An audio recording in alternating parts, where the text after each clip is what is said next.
Welcome to basic शाला। आज हम डिस्कस करेंगे यूपी पुलिस के लिए इम्पॉर्टेंट पुलिस अभिवृत्ति वाले कुछ क्वेश्चंस। तो चलिए जल्दी जल्दी से शुरुआत कर लेते हैं पहली स्लाइड से। देखिए, आपको इन क्वेश्चंस को अटेम्प्ट करने से पहले ये चीज़ समझनी ज़रूरी है कि यहाँ पर आपको 4 ऑप्शंस जो दिए जाते हैं वो इतने सिमिलर एनालॉगस होते हैं कि आपको कन्फ्यूजन ज़रूर होता है कि कौन सा ऑप्शन सही होगा।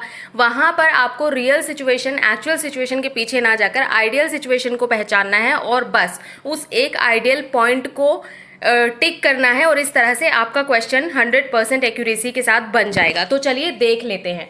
निम्नलिखित में से किस परिस्थिति में पुलिस सामान्य रूप से सहायता करेगी? एक आदमी आपका बटुआ लेता है और एक व्यस्त सड़क के बीच में भाग जाता है। आपके समुदाय के कुछ मजबूत सदस्यों द्वारा आपको सड़क पर धमकाया जा रहा है। ऋण स्वीकृत करने के लिए आपसे पैसे मांगे जाते हैं, या फिर ये सारे ही ऑप्शन सही होंगे।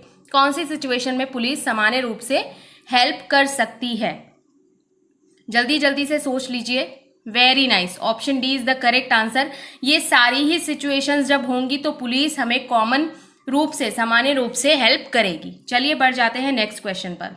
आपको सड़क पर किसी महिला का बैग मिलता है, उसमें आपको 2000 रुपये मिलते हैं। आप क्या करेंगे? आप वो पर्स चोरी से, चुपके से ले जाएंगे अपने साथ, या फिर पैसे निकाल लेंगे और पर्स को वहीं पे छोड़ देंगे? इसे किसी पास के पुलिस स्टेशन में जमा करा देंगे, या फिर वहीं पे खड़े होकर मालिक का इंतजार करेंगे?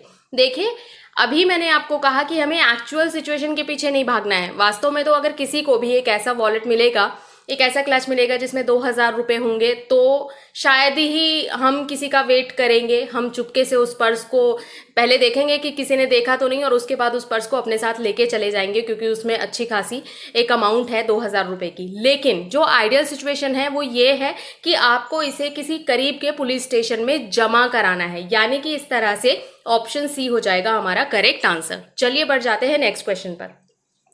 आपको पता चलता है कि आपके मित्र के साथ दुर्घटना हो गई है, और यह सुनकर आप तुरंत दुर्घटना स्थल के लिए रवाना हो जाते हैं। जल्दी में आप अपना लाइसेंस और हेलमेट लेना भूल जाते हैं। आपको ट्रैफिक कांस्टेबल द्वारा ट्रैफिक चौराहे पर पूछताछ के लिए रोका जाता है। इस सिचुएशन में आप क्या करेंगे? यानी कि आपकी सिचुएशन थोड़ी सी पैनिक भी है, क्योंकि आपका फ्रेंड एक्सीडेंट का शिकार हो गया है। दूसरे, आप अपने कुछ ज़रूरी डॉक्यूमेंट्स लेना भूल गए हैं, यानी कि जो हमारी पैनिक सिचुएशन थी वो और ज़्यादा ट्रिगर हो गई है। तो इस सिचुएशन में आप पुलिस से निपटने के लिए, उसको काउंटर करने के लिए क्या करेंगे? आप पुलिस वाले को चकमा देंगे, धोखा देकर निकलेंगे, रुकेंगे और जुर्माना अदा करेंगे, रुकेंगे और पुलिसकर्मी को कारण के बारे में बताएंगे, या फिर रुकेंगे और संदर्भ का उपयोग करेंगे। कि संदर्भ का यूज करना मतलब कि भाई देख लो, निकलना, आपने हमें निकलने देना है तो निकल जाओ, वरना हमारे चाचा तो विधायक हैं ही, फिर हम बताएंगे आपको बाद में फुर्सत में बहुत अच्छे से। तो क्या आप ये वाला तरीका अपनाएंगे, या धोखा देंगे, या फिर फाइन भरेंगे, या फिर पूरा रीजंस, पूरी रामकथा पुलिस को सुनाने बैठ जाएंगे कि ऐसे ऐसे हमारे साथ हो गया है, ये सिचुएशन है? Very nice. देखिए, आइडियल सिचुएशन यही कहती है कि अगर आप जिम्मेदार नागरिक हैं देश के, तो आप रुकेंगे और जुर्माना अदा करेंगे, फाइन भरेंगे और उसके बाद वहां से जाएंगे। तो इस तरह से ऑप्शन बी हो जाएगा हमारा करेक्ट आंसर। चलिए नेक्स्ट है, एक व्यक्ति आपसे शिकायत करता है कि आपका जूनियर पेट्रोलिंग के दौरान घूस लेता है। इसे नियंत्रित करने के लिए आप क्या करेंगे? यानी कि ऑलरेडी आप जॉब कर रहे हैं और आपके पास कंप्लेन आती है आपके जूनियर की, रिश्वत की, ब्राइबरी की। तो इसे कंट्रोल करने के लिए आप क्या करेंगे? आप वहां से उसकी ड्यूटी स्थानांतरित करेंगे और उसके खिलाफ कानूनी शिकायत दर्ज करेंगे। उसे आपको भी रिश्वत देने के लिए कहेंगे, उस पर चिल्लाएंगे और उस आदमी को जाने के लिए कहेंगे, अपने वरिष्ठ को उस आदमी के बारे में सूचित करेंगे। क्या आपका ट्रांसफ़र कर देंगे और कंप्लेंट दर्ज करेंगे, या फिर आप कहेंगे कि भाई अगर तूने 10,000 लिया है तो 50-50%, यानी कि उसमें से 5,000 मेरा, तब तुम सेफ रहोगे, मैं तुम्हारी कंप्लेंट किसी से नहीं कहूँगा, तुम्हारा ट्रांसफ़र भी नहीं करूँगा। हालांकि एक्चुअल में तो देखा जाए तो यही ऑप्शन ठीक होता है, क्योंकि किसी भी डिपार्टमेंट में जाएंगे तो कल्चर तो यही है। लेकिन हमें एक्चुअल सिचुएशन के पीछे नहीं भागना है, हमें आइडियल सिचुएशन के पीछे जाना है। हम उस पर चिल्लाना शुरू कर देंगे, जो आदमी हमारे पास कंप्लेंट लेकर आया है, और उसे भगा देंगे वहाँ से। या फिर आप अपने सीनियर के पास जाएंगे और अपने जूनियर के बारे में, जो जूनियर कर रहा है ब्राइबरी को लेकर, उसके बारे में इंफॉर्मेशन देंगे। Very nice. आप एक सीनियर होने के नाते वहां से अपने जूनियर की ड्यूटी को स्थानांतरित करेंगे और उसके खिलाफ कानूनी शिकायत दर्ज कर लेंगे, यानी कि ऑप्शन ए हो जाएगा हमारा करेक्ट आंसर। चलिए नेक्स्ट है, आपके द्वारा आपराधिक जांच में गलती की गई है और गलत व्यक्ति को गिरफ्तार कर लिया गया है, जबकि असली अपराधी मुक्त है। आपके वरिष्ठ को इस पर संदेह होता है और वह मामले की जानकारी मांगता है। आप क्या करेंगे? यानी कि आपसे जांच में गलती हो गई है और वो गलती आपके सीनियर द्वारा पकड़ भी ली गई है। आपने गलत व्यक्ति को गिरफ्तार कर लिया है जिसका कोई कसूर ही नहीं है। तो इस सिचुएशन में आप क्या करेंगे? आप दावा करेंगे कि जिस व्यक्ति को आपने गिरफ्तार किया है वह अपराधी है और उन साक्ष्यों का उपयोग करेंगे जिनके कारण आपने उसे गिरफ्तार किया। आप अपने वरिष्ठ को सच बताएंगे, यानी अपने सीनियर को सच बताएंगे, माफी मांगेंगे और असली अपराधी को खोजेंगे। मामले को भुला दिए जाने तक अपने सीनियर से दूर रहेंगे, या फिर यह सिद्ध करने के लिए और साक्ष्य रखेंगे कि आपने जिस व्यक्ति को गिरफ्तार किया है वह अपराधी है। देखिए यहाँ पे एक सिचुएशन मुझे याद आ रही है दृश्यम मूवी की। जब पुलिस वालों को अजय देवगन के खिलाफ कोई सबूत नहीं मिलते हैं तो हमारा जो पुलिस इंस्पेक्टर होता है ताई कोंडे जो भी उसका नाम है, तो वो और ज़्यादा ये प्रूव करने की कोशिश करता है कि वो जो सबूत हैं वो क्रिएट करे, भले वो फर्जी तरीके से करे या फिर कैसे टॉर्चर करके करे, कैसे तो करे, लेकिन वो प्रूव करने पे लगा हुआ है कि अजय देवगन और उसकी फैमिली ही अपराधी हैं। तो क्या हमें वो चीज़ को फॉलो करना है, या फिर हम अपने सीनियर से भागने लगेंगे, या फिर हमें अपने सीनियर को सही बताना है, जो एक्चुअल सिचुएशन है वो बताना है, माफ़ी मांगनी है और जो असली अपराधी है उसको खोजना है, या फिर ईगो पे लेकर बैठ जाना है दृश्यम मूवी के पुलिस ऑफिसर्स की तरह। Very nice, option B is the correct answer. हम अपने सीनियर को सच बताएंगे, माफ़ी मांगेंगे और असली अपराधी को ढूंढना स्टार्ट करेंगे। चलिए हमारा अगला क्वेश्चन है, आपको किसी हस्ती के जन्मदिन पार्टी की सुरक्षा का जिम्मा सौंपा गया। आपने देखा कि सूट में एक व्यक्ति के एक ओर पर बंदूक प्रोफाइल दिख रही है। पार्टी में आने वाले सभी लोगों की अंदर जाने से पहले अच्छी तरह जांच की जाती है। आप क्या करेंगे? आप उस व्यक्ति से निपटेंगे और बंदूक ले लेंगे। आप अधीनस्थों को सूचित करेंगे कि उस व्यक्ति को एक तरफ ले जाएं और उसकी जांच करवाएं। आप उस व्यक्ति पर नजर रखेंगे। आप ऐसा कोई कदम नहीं उठाएंगे जिससे पार्टी बर्बाद हो जाए। Very nice, option B is the correct answer. आप अधीनस्थों को सूचित करेंगे, यानी अपने सबऑर्डिनेट्स को बताएंगे और उस व्यक्ति को एक साइड पे ले जाके उसकी जांच करवाएंगे, जिससे कि पार्टी में आए बाकी सभी लोग सेफ रहें। चलिए नेक्स्ट है, आपके पास एक डकैती सुलझाने का मुद्दा है। कई प्रयासों के बाद भी आपको संदिग्ध के खिलाफ कोई सबूत नहीं मिल सका। आप सर्वप्रथम क्या करेंगे?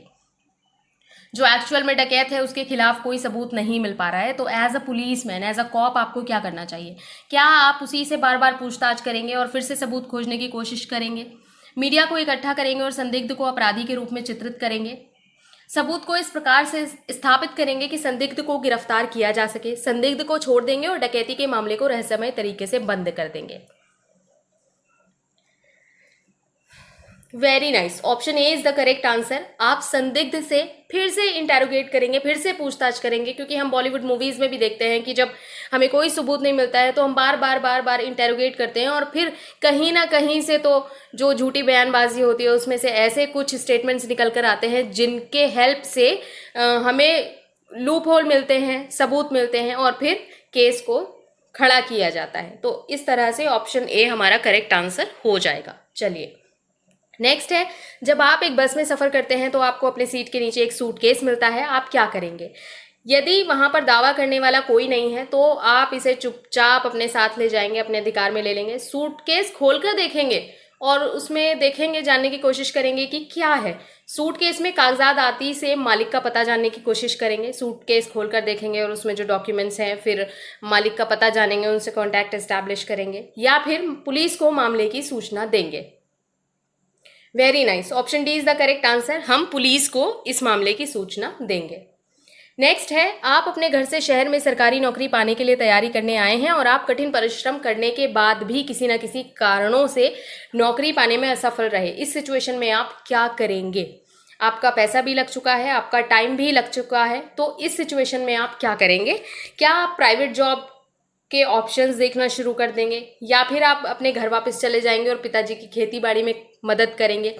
आप तैयारी को कॉन्टिन्यूअसली बनाए रखेंगे, यानी कि तैयारी करते रहेंगे जैसे पहले कर रहे थे वैसे ही, या फिर आप देखेंगे कि मैं असफल क्यों हुआ हूँ, पिछली असफलताओं का पुनरावलोकन करेंगे और गलतियों को सुधार करके एक नई ऊर्जा के साथ तैयारी को जारी रखेंगे। क्या आप देखिए, यहाँ पर हमारे पास ऑप्शंस दो ही हैं एक्चुअल में। हम घर वापस तो नहीं जाएंगे पिताजी के काम में हाथ बटाने के लिए, हालांकि ये कोई गलत ऑप्शन नहीं है, लेकिन हम इतनी जल्दी हार नहीं मानेंगे कि चलो एक बार सिलेक्शन नहीं हुआ तो वापस चलो कमरा खाली और घर वापस खेत में काम करेंगे। नहीं, हम प्राइवेट जॉब तलाश कर सकते हैं, लेकिन अगर हमारे पास ऑप्शंस हैं, अगर हमने फॉर्म्स भरे हुए हैं, तो हम इतना होपलेस नहीं हो जाएंगे कि हम उनको छोड़ देंगे। हम अपनी तैयारी को जारी तो रखेंगे ही जब तक कि हमारे पास टाइम है। तो यहाँ पर दो ऑप्शंस जो बचे हैं सी एंड डी, इसमें आपको देखना है कि कौन सा ऑप्शन ज़्यादा अप्रोप्रिएट है। क्या आप तैयारी को निरंतर बनाए रखेंगे, यानी देखिए तैयारी तो बनाए ही रखेंगे, लेकिन इसमें ये नहीं कहा गया है कि कैसे बनाए रखेंगे। क्या जो पिछली बार आपने गलतियां की हैं उन्हीं के साथ बनाए रखेंगे, या फिर पिछली गलतियों को देखेंगे, हमारी जो फेलियर्स हैं उनको देखेंगे कि हम फेल क्यों हुए, गलतियां कहाँ हुई, और जो गलतियां हुई हैं उनको सुधार करने के बाद हम एक नई एनर्जी के साथ स्टार्ट करेंगे, रीस्टार्ट करेंगे। Very nice. यहाँ सबसे ज़्यादा आइडियल सिचुएशन ऑप्शन डी है, इसलिए ऑप्शन डी हो जाएगा हमारा करेक्ट आंसर। नेक्स्ट है, आपका एक सहकर्मी शहर से बाहर है, आपका कोई कलीग शहर से बाहर है, उसका आपको मैसेज मिला है कि उसका एक अधीनस्थ शरारती हो गया है और उसने एक व्यक्ति को मात्र संदेह के आधार पर गिरफ्तार कर लिया है। आप क्या कार्यवाही करेंगे?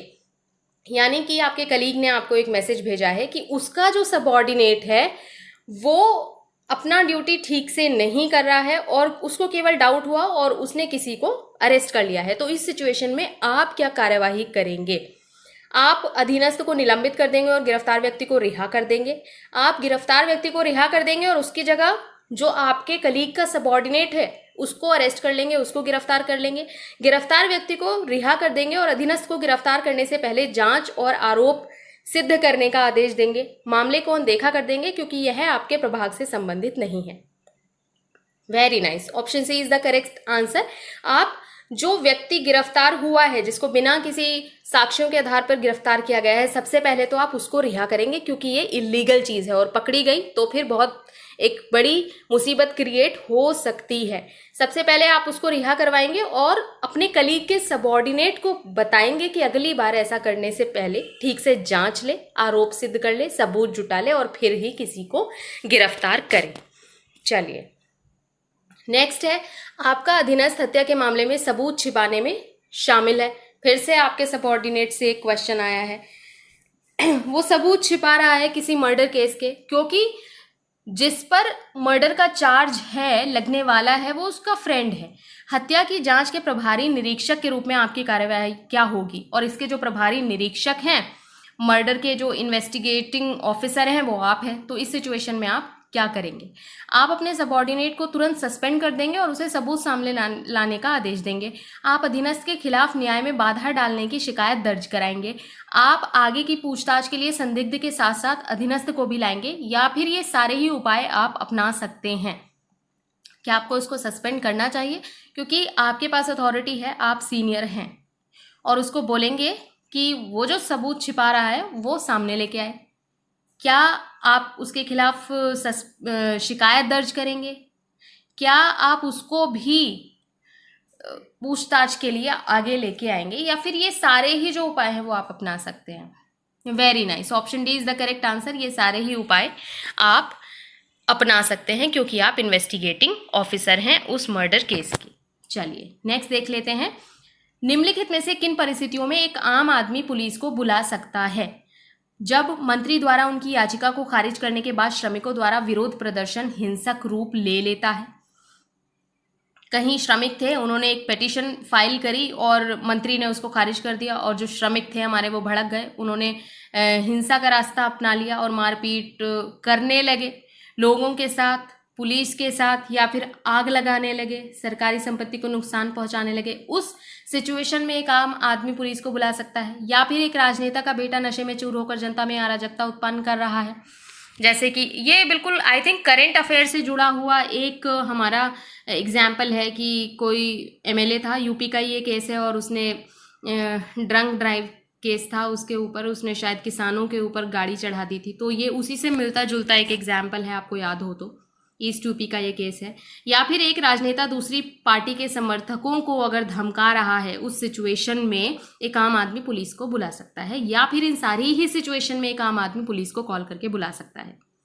Very nice, option D is the correct answer. इनमें से कोई भी सिचुएशन हो, एज अ कॉमन मैन हम पुलिस को कॉल करके बुला सकते हैं। तो ये थे हमारे आज के क्वेश्चन आंसर्स। अगर आपको सेशन समझ आया हो, पसंद आया हो, तो प्लीज़ लाइक, शेयर, सब्सक्राइब कीजिए बेसिक शाला, जिससे कि हम आपके लिए ऐसे ही और वीडियोस लेकर आते रहें। तब तक के लिए धन्यवाद।